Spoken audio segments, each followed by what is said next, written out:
Welcome, everybody. This is Books Cafe, brought to you by freeebooks.net. If you want to see some up-and-coming authors, you want to have a lot of fun reading books that we've curated. We've got over 40,000 books, I believe. Could be way more. Could be. I never pay attention to the stats and I never remember them, but we've got lots of them. And you can get 5 free downloads every month for free when you go to free-ebooks.net.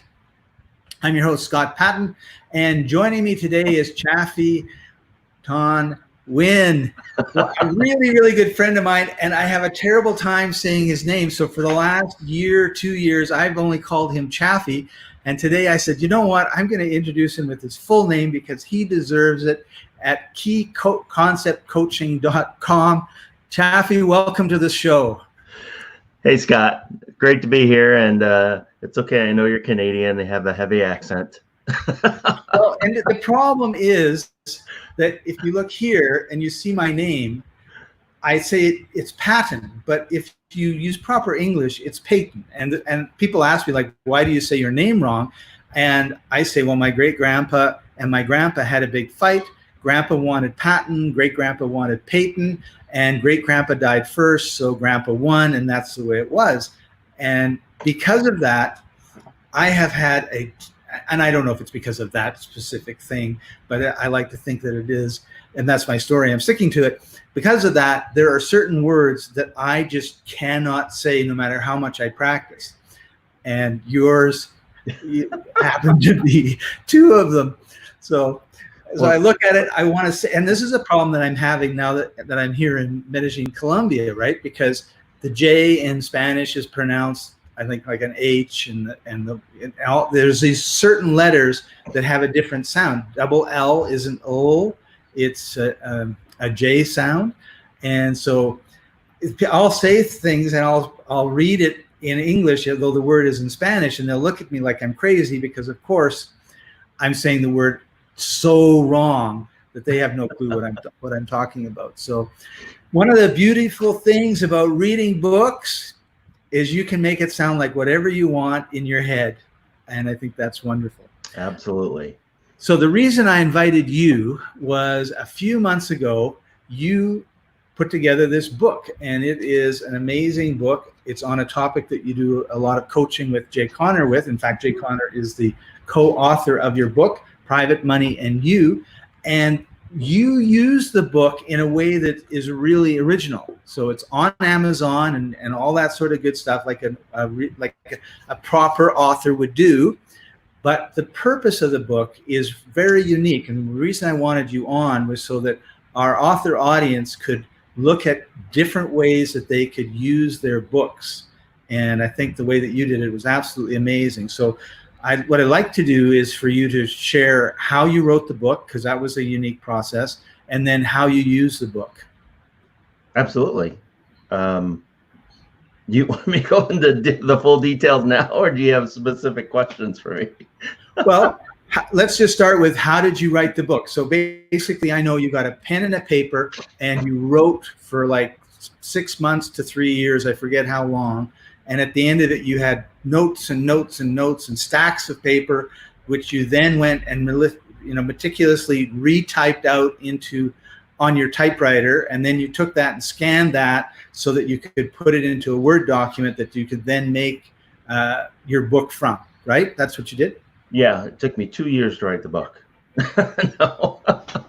No, actually, it took me less than 30 days to write the book, as a matter of fact. And it's funny, the co-author Jay Conner, I actually used something that he had done, which was a presentation, and I converted his presentation into his content. And I think what I want to say about this book in particular, and sometimes it's different, and for this process, this book, the content was actually the easiest part. Like I said, I actually took a presentation from my co-author Jay Conner, and I transcribed that and broke that up into different chapters. And then for my part, and this is how I do, I've written other books before, and this is how I do most of my books personally, is I always start with an outline. So you want to begin with the end in mind. You want to begin with, here's a book that I want to write. What's the purpose of this book? And so I always start with the purpose of the book, right? Why do I want to use this book? Why do I want to write this book? What's the audience for the book, the target audience? Who do I want to share it with, right? And so I get all that stuff in written down first. And so I have the foundation of the book, and then what I do is then, just if I'm doing a presentation, I will break it up into PowerPoint points, right, where I can go down and actually have what I use as my table of contents. And so my table of contents is actually the points that I want to get across, and each chapter will have a specific point, and I'll break that up into anywhere between 10 to 20 chapters, or 10 to 20 points. And then from there, it's just a matter of sitting down and filling out what those points are. Now, there's many different ways of filling out what those points are, and excuse me. For this book, it was really a joy to write, because it was something that I talk about a lot, which my portion of the book covered mindset training, covered training on how to overcome some of the challenges associated with the title of the book, which is Private Money. And so I really just sat down and just wrote down those challenges, and each one of those challenges that you face became a chapter. And so again, for me, it was really a how do you call it, a methodical process of just breaking down what are the points that I want to accomplish, and then fleshing out those points, and each one of those points with the solution to those points became a chapter. And after that, then you pretty it all up, you put it together, and you put a cover on it, and there you go, you got a book. That's it in a nutshell, Scott. And the other thing that you did was you really focused on it. Like you have to really, I think one of the reasons why books take 6 years, and there's a difference between nonfiction, which this is, and fiction, right? I don't think this applies necessarily to fiction, because I think stories and characters need to percolate in your subconscious, and then they kind of come out with a life of their own. But in your case, you had specific problems that you wanted to tell people about this, and then you had the solution to those problems that you also wanted to tell people about.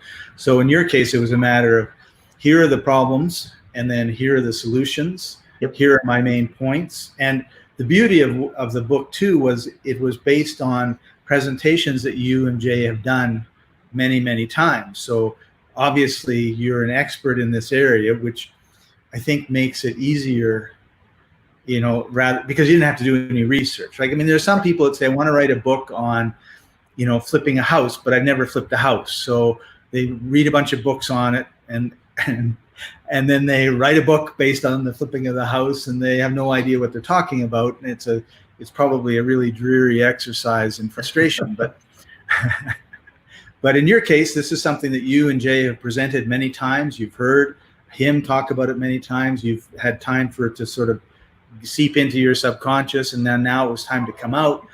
But the key is that you really focused on getting it done in a certain period of time. Now, did you have a deadline for the book? I did have a deadline. And the reason it was done in less than 30 days was my deadline was a mastermind event where I wanted to share the book with all the students in that mastermind event. So not only did I have to write the book, I had to, excuse me, I had to put together the cover, I had to put together, everything, the title, the subtitle, the bios in the book, everything. And then I had to submit it for publishing. And this is a self-published book through Amazon. And I went through that process. I got it approved. I had to do the edits and all that kind of stuff. And then I had to get it printed and shipped to the mastermind during the mastermind event. It was a 2-day training, mastermind training event. And I wanted to present that book because I was actually doing a presentation at that mastermind event, and I wanted to give the book away as a bonus to that presentation. So it was a very tight deadline, shall we say. And as you said, I had to stay very focused, not only to, and it's funny, the part that took me the longest was the editing of the transcription of the presentation of Jay. So, because the rest of it is really, like I said, once you know what your topics are that you want to talk about, right? My points, once I knew what that was, for me, it was just really a Q&A, right? It was just a, here's the challenge, right? How do you fix that challenge? And then do I have a story or an example associated to that challenge that somebody went through or I went through personally that resolved that problem, that can show and teach people how to resolve that problem themselves. And so for me, it was really just, as you said, instead of doing research, it was drawing upon my own experience and the own stories that I've had with the students that I've worked with and applying that to those solutions. For the presentation with Jay, I had to go through and just edit everything. And so that's why it took longer than just me writing everything, because editing always takes a little bit longer than writing itself, if you're in the flow, shall we say. Right. Awesome. So that, I think, is a real good, as one of our, as Jay would say, writer downer, is do something that creates a hard deadline that you have to get it done by. And I think and I'll just speak for myself, if I don't have a deadline or I don't have a really good reason to do something, then it just doesn't get done, right? Like, there are certain things that I just notice, like, wow, like I've been wanting to do this task for like 3 weeks and it hasn't gotten done.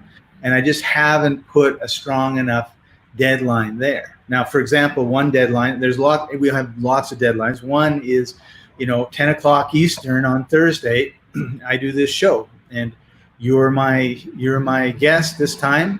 And if I didn't have a guest, and Free eBooks hadn't emailed out 250,000 or 800,000 people telling them that I'm going to be here, then it's a beautiful sunny day and I have a hammock, and guess where I would be, right? But because you're going to be here and I don't want to disappoint you by not showing up, and because we've got thousands and thousands of viewers that are depending on me to be here, then I show up. And it doesn't matter if I'm feeling like I want to sleep in today, or I don't want to come for whatever reason, or I've got the sniffles, like, I'm going to be here because there's this hard deadline. So as an author, when you've got a book, you have to figure out, like, what could be my hard deadline. And I know there's not a lot of traveling going on right now, but for example, if you're a sci-fi writer and there's a science fiction authors convention going on, in 2 months or 3 months or next year or whatever, you could say, I want to launch this book at that event, right? At that conference. And then what you do, because, hey, if you don't tell anybody and you don't do it, nobody knows, and so you can sneak away that way, is you get whoever's in charge of the event, say, I've got this book, here's my title, I want to launch it at the convention and I want to talk about it, so can you put me, into either the main stage or wherever that they do these things, so I can launch my book. Or here's $2,000, give me a table because I'm going to launch my book. And now all of a sudden you've got this, I've got to get this done in the next 3 months or the next year or however long. You have to figure out how long it normally takes you to write your book, and then probably compress it by a tenth or 10 times, right? If it takes you 10 months, it probably only really would take you 1 month if you focused on it, right? And give yourself a little bit of time, and then you'll more than likely have your book done, if procrastination is an issue for you. Like, for some people, they can sit down and they can just write and it's not a problem, but for other people, they need that deadline. And so let me ask you, Chaffee, in your particular case, and we're talking specifics, which doesn't necessarily apply to everybody, if the mastermind was 2 months later, would you have gotten it done at the same time you did now, or would it have taken you longer? Well, me personally, Scott, it probably would have taken me maybe a week or two longer, just because I would have taken my time a little bit. Although as a coach, I would just do it anyway. So that's just the way I am. So as you were talking, you're an engineer type. You're an engineer type. That's right. So as you were talking, though, you were saying having a deadline is important. And I would also add on to it is that in addition to having a deadline, somebody that can help you get a deadline is a coach. And so I've worked with other students and helped them set those deadlines and then help hold them accountable on a weekly basis to do what they need to do to meet that deadline. And that, I think that's another key writer downer, Scott, is to have a coach or have somebody that's going to hold you accountable so that you can get your work done and review some things with you to make sure that you're on progress or you're on task, and, you know, course correct along the way if you need it. So having a deadline and having a coach, I think, are two things that are going to help you get that book done and completed right away. So awesome. That's a great point, Chaffee. So now what I want to do is talk a little bit about how you use the book. Obviously, you've sold hundreds of thousands of copies of the book. By the way, here's the book. Just want to show it to you. I think I showed it earlier, but it's like it's a real physical book, right? Yes. So most people, they just write the book. They put the book on Amazon and Barnes and Noble, and then maybe they do a book tour. They soon find out that it doesn't really sell as amazing as they had hoped when they don't do any marketing. But in your case, you have kind of a unique slant on how you use the book. Yeah, so I would say for as you said, Scott, for nonfiction authors versus fiction authors, you know, there's different things. If you're just writing a fantastic story and you want to be the next Harry Potter author, right, or you know, sci-fi author, or you know, Harlequin, you know, romance novel author, that's a little bit different than what I use it for.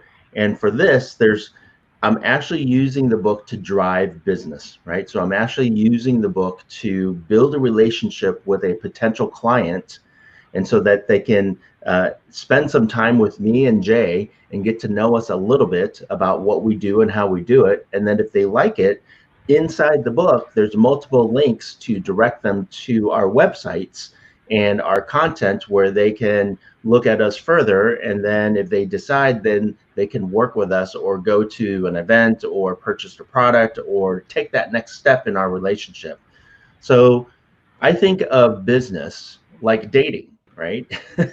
so when you're dating somebody, you know, it's very, very infrequent that you get married after the first date, right? And there's this courting process where you get to know somebody, whether you like them or not. Things might have changed a little bit with social media nowadays, and what you'll find is that those that spend time to get to know each other, get to like each other first, will build a stronger relationship in the long run, right? And so this book is that first step. This book is a inexpensive way for people to purchase a product from me and from Jay, and to get to know us, to get to know what we're like, to get to know what our philosophy is, what our process is. And if they enjoy that process and they enjoy our thought process and our mentality and our personality, shall we say, then they'll take that next step and they'll click on one of the links in the book if it's in the digital version, or if it's in the physical version, they just have to type it in and they'll go to our websites or they'll go to our links and again, go to that next step. So I use this book as a business builder, as a lead generation process. My goal is not to sell 1 million books and become a famous author, even though I would love to sell 1 million of these books, because that means that's 1 million potential clients that I'll have into my funnel. And so I always have, with this book, I have something that I can lead them to later on. So the book is just that first product, right? You always want to have another product or another service or another event or something to let them, if they enjoy that book, continue purchasing and working with you. Awesome. And Leslie commented 270 pages in 2 weeks. That's impressive. You must be very disciplined. He is. He has an engineer mind. And you started off as an engineer, right, Chaffee? I mean, I did. I started off as an engineer, graduated from the University of Illinois as an industrial engineer. And then I went into the corporate world, worked in the corporate IT division or corporate of a big multi-billion-dollar company. And during that time process, I actually got certified as a project management professional, or PMP as we call it, with the Project Management International Organization. And so very, very structured, very thought process of, you know, how to break things down, how to take things step by step to get it done, and you know, address any challenges along the way. And so to me, the book writing process is just, again, it's just a process, right? It's a step by step method. And what I think that a lot of people really focus on is they so focus on the writing part, the content parts, right? Because they want the story to be great.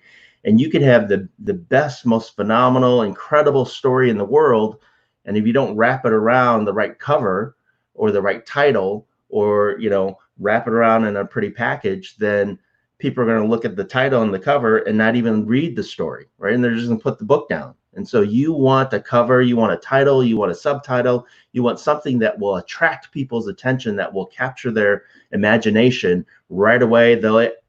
And then the next step after the cover and the title and the subtitle is they're going to open up and look at the table of contents. If you have a horrible table of contents, they're just going to throw it away again, right? So you want to have a good table of contents. And so again, that's all part of that process in order for them to get to the incredible content that you have. And like I said, you have the best content in the world.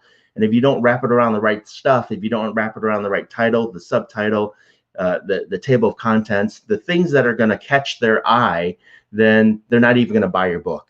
And that's the whole purpose, is you want them to buy your book so that they can get to that content piece.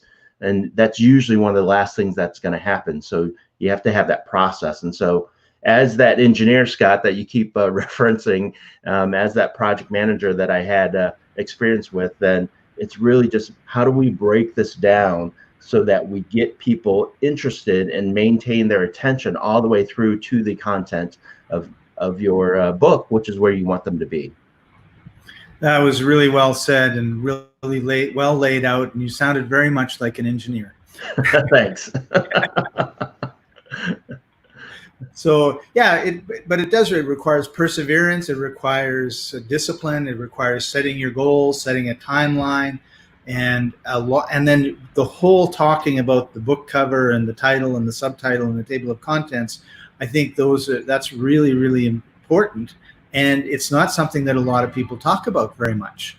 And I never really thought about, you know, looking at the table of contents and that's written in a way to entice me to, you know, to continue on. But of course it is. So if you have poor chapter titles, then you're gonna run into a problem, right?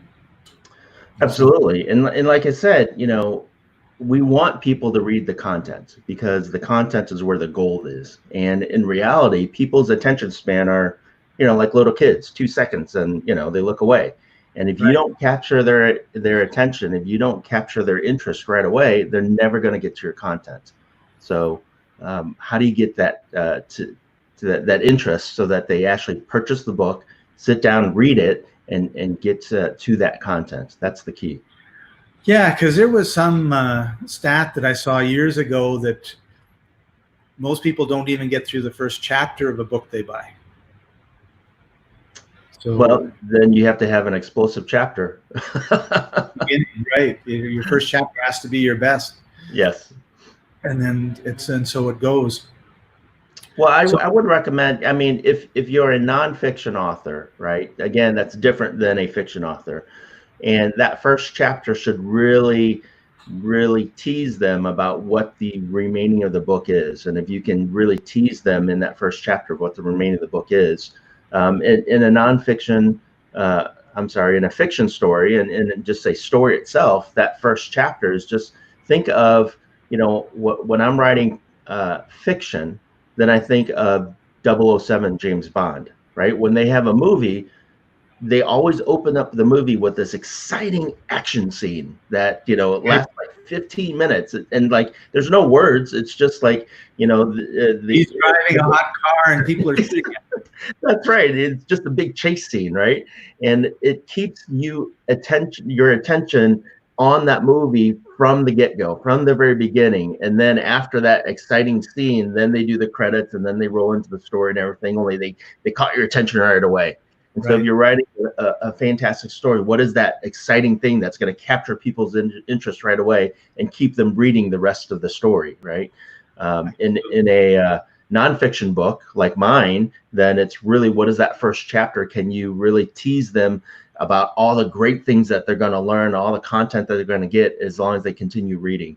And then maybe by the end of the book, you know, somewhere along in the content, you're going to drop them a surprise bonus that they got to read to figure it out, right? So something to keep that interest. So that's key.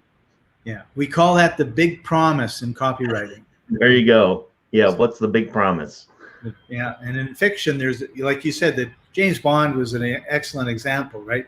The big promise is we're going to have lots of action and activities and hot cars, and you're going to have a lot of fun watching this movie. And it starts with, like you said, that car chase, and it's like, yeah, like this, we're delivering on that big promise right away, and then we're going to build to an even bigger promise at the climax of the movie, right? And that's pretty cool.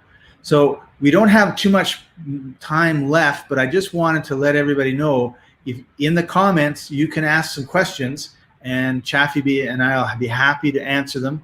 And don't forget to like, share, and subscribe. Tell your friends about the show, and because we want to grow it, get a lot more people on.